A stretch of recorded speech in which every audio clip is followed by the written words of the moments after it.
Hey everybody, CreamCrazy here, ready to open the floodgates of hell on the YouTube wrestling world, unless you've heard this apparent news story already, which is probably going to be quite true because I haven't been home very long. Nonetheless, there are two reasons why I'm doing this video right now. One of those concerns the Sunday rant, which just hasn't appeared. Now, to update you guys on this, I was going to do the Rock Hogan vid this upcoming weekend because of the March the 17th date and how that coincides with being exactly 10 years ago. So I was going to do 10 reasons why I love Wrestlemania.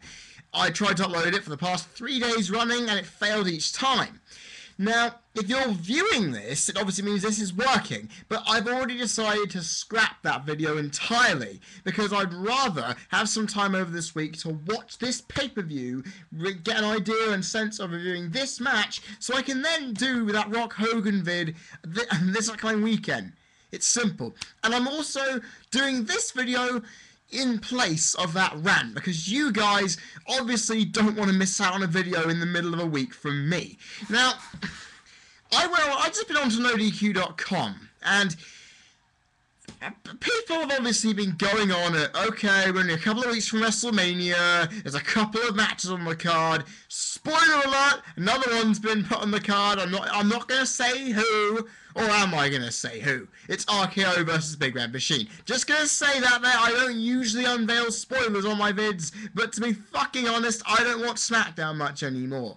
So, if you watch SmackDown or not, you should have read the title saying possible spoiler breaking news. Just saying, that's what it's there for. It's a disclaimer. Nonetheless, I went on to NoDQ.com and they were saying, oh, the card, people have been saying the card is too short. I realised, thanks to this story, I've kind of realised why it is short. I'm going to read this out. Okay.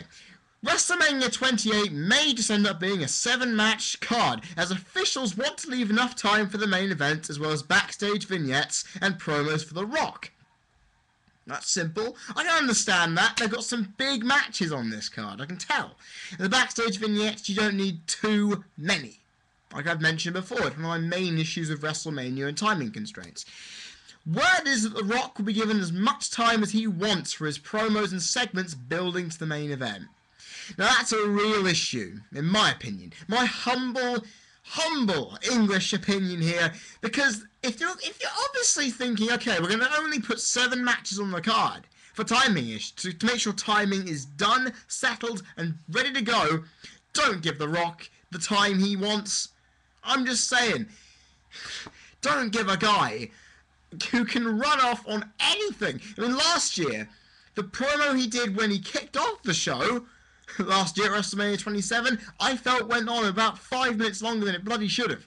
That took up so much time. And you see, if that's any indication of how pissed off I'm going to get when I review WrestleMania in a couple of weeks, seeing The Rock babbling on and on and on and on, I can take as much as I want from The Rock in one night, but that may be a bit of an overload for me. Officials have announced few matches for the card with just 2 weeks to go because they want to make sure they have enough time cleared for top matches. Triple H, Undertaker, CM Punk, Chris Jericho, and Rock vs. Cena, apparently, this is only according to a rumour on this page, that they all have 25 to 30 minutes set aside. Right, good idea, good thinking, fantastic. Now, I can go into in-depth reviews. You know me, I will do in these kind of matches, because if they're that fucking good, you know I will have a lot of time to go completely mental watching these. These are all possible 4-star and up. All 3 of those. I mean, sure, Rock and Cena may do a lot more to convince me that it's a 4-star and up, possibly, but that's just me thinking that way. And this is where the anger, the discussion, the debate, the rant really comes from in this news story, because there is talk that Hell in a Cell will be in the middle of the event with The Rock and Cena going on last, possibly Punk and Jericho opening the show. What? Are you fucking serious? Oh my god! Have you not learnt a lesson from last year? Have you not any remembrance of that? And the controversy that it created. I'm sure Punk didn't fucking well win the Rumble, neither did Jericho. But come on! That is unbelievable. Okay, sure, you don't want to see what happened at this pay-per-view again. You do not want to see your championship main event be phased out by crowds going mental earlier in the night. I understand that is a major issue. But think about it for a second. You have fought. This is why you should never overbook too many big matches in a pay-per-view. Because you do not know what you're going to do with it. If I was a creative booker, I was thinking, okay, I've got 4 big matches here. What should I do? I got an idea. You could put Cody... Okay, you could do one of 2 things. Put Cody Rhodes' Big Show on first, or put Kane Randy Orton on first. Because they at least will build the crowd up to something. And if Big Show wins a title to open the pay-per-view, all due purposes, it actually would make some form of sense and the crowd would be happy for it. Even put, and then after, if one of those 2 are happening first, then have the Team Laurinaitis match, then put whichever one of those 2 I said wasn't going to open it for after that. So you've got those 3 matches, you're ready to go. Then you can focus your time on Daniel Bryan, Sheamus. I know that isn't going to happen until later in the night. I know Sheamus won the Rumble, but it ain't going to happen. Then I would put the Hell in a Cell on. Then I would put Jericho Punk, because it's that bloody important. You can't give something, not just a WWE title billing, and then this is the best in the world, and put it on the opener. That doesn't seem logical. It doesn't seem right in terms of its wording. And Punk and Jericho deserve a lot better than that, don't they? You seriously think that? If it's been built up so strongly, why would you stick it in the opener? Really does not sound right. Rock and Cena will main event, no question. But that story, it's a 7-match card. I don't care. I mean, then you're probably going to put a Divas match on, possibly, if you've got some time left. Maybe have Zack Ryder do something. I don't know what WWE have in their brains. I'm not a mind reader. I'm not psychic. But the one thing I know is that after watching last year and the problems they had with timing constraints, they really should not fuck us up by positioning and ordering the card in such a way that it disrupts the flow of the show from start to finish like it did last year. And I have to say this. If they do this right, this WrestleMania will be one of the best ever. I know I'm jumping ahead of the block, but I'm normally not this confident about a WrestleMania card. This card on paper to me looks actually very good. And I said that last year about WrestleMania, but I have more faith in this card than I did last year. And that's the reason why, and the people in it, I have more faith in. I have more faith in Rock Cena main eventing, because that's selling the fucking thing. I have faith in Undertaker and Triple H putting on an absolute show stealer again, with Shawn Michaels added in. I have all the faith in Punk and Jericho putting on the greatest wrestling match in the best, well, basically since at WrestleMania, since Undertaker and Shawn Michaels went at it. I have got all the confidence that Daniel Bryan and Sheamus will be complete success, like it should have been the year before. And the other matches, they are going to be good. I hope they are that good. Well, as good. If they're roughly around 3 stars each, I'll be happy. I know this 12-man tag is not going to be that, but it's still I can pray and hope, can't I? This is where I often look at the creative and say, why am I not in that position? Of course, I'm a fan. I understand, I'm a fan, but I'm coming up with more logical reasons for booking a card. Because of structure, because of the match's importance to not only your monetary wallets, WWE, but the people who are paying for it. Because I don't want to see Jericho Punk open the show. I don't want to see Daniel Bryan Sheamus open the show. If you know how to structure a card, you put some mid-card title on first, or Kane Randy Orton, the one with the least amount of build, but it'll still get people excited. Randy Orton coming out first at WrestleMania will make the crowd pop and go a bit mental. No.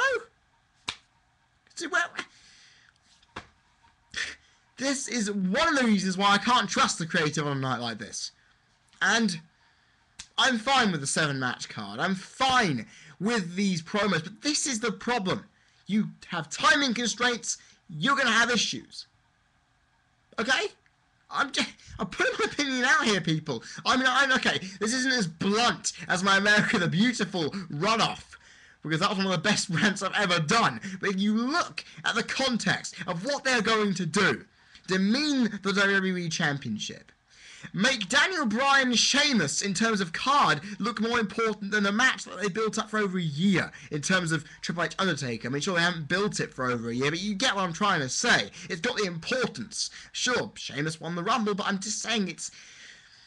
The Rumble nowadays does not equal main event. It may say so, but it's not... It just shouldn't be one of the last matches on the card, knowing that Jericho Punk is going to be there. Just using your clear-headed logic here. I keep doing that because I keep having to signal things using my own face. And ladies and gentlemen, I'm going to leave it there. This is a discussion vid, so anything I've said or anything you want to contribute, you can click down there in that comment section and you contribute to this argument. That's why I said I'm opening the floodgates of hell, because you guys are going to probably run rampant on this thing. Also, because I'm a guy who would click that subscribe button up there. I'll be eternally grateful to anyone who clicks the subscribe button, because, like I keep saying, that support that you guys give keeps me doing this. Also, give me more support if you want to, like Cream Crazy's Wrestling Rant, the Facebook page, which I set up about a couple of weeks ago. The link will be there. Want to get to know me better, though, also, and talk about wrestling on a more personal level, you can also add me on Skype, add me on my personal Facebook page, as well, I wouldn't say MSN, because I mostly use Skype for this kind of thing. But ladies and gentlemen, also, remember, ask me Q&A questions. I've only got 2 weeks left now. I've got a lot of questions in, but I do want more. So guys, I'm going to be back here probably on Friday WrestleMania, within the news. Hopefully I'll have some vids, some news stories. If not, I'm doing this video looking at Rock Hogan 10 years on the Saturday. There's a reason why I'm doing this video on the Saturday this week. One, I want to watch the Australian Grand Prix live. Second, I am going to go to my family's in the afternoon. I don't want to come back in the evening and do the video and then have it fail on me so I don't have enough time to do it again. Think about that, people. And also, gives me enough time before then I can watch this tomorrow, Friday. I can watch it. Because actually, just quickly on one last point about this year's card, right? This pay-per-view, 1, 2, 3, 4, 5, 6, 7, 8, 9, 10. This had 11 matches on it. That's 10 years ago. To go from 11 to 7, that's pretty big. That's a pretty big step. That is a big step for WrestleMania in 10 years. To go from 11 matches, the most clustered in history, bar the first couple, up until now, one of the smallest. Think about it. It shows a change, and that's a good thing. Now guys, I've been Cream Crazy, you've been people watching. This has been my little breaking news on the possible structure of the WrestleMania 28 card. And I will see you guys, hopefully Friday, if not Saturday. Cheers, and have a good rest of the week.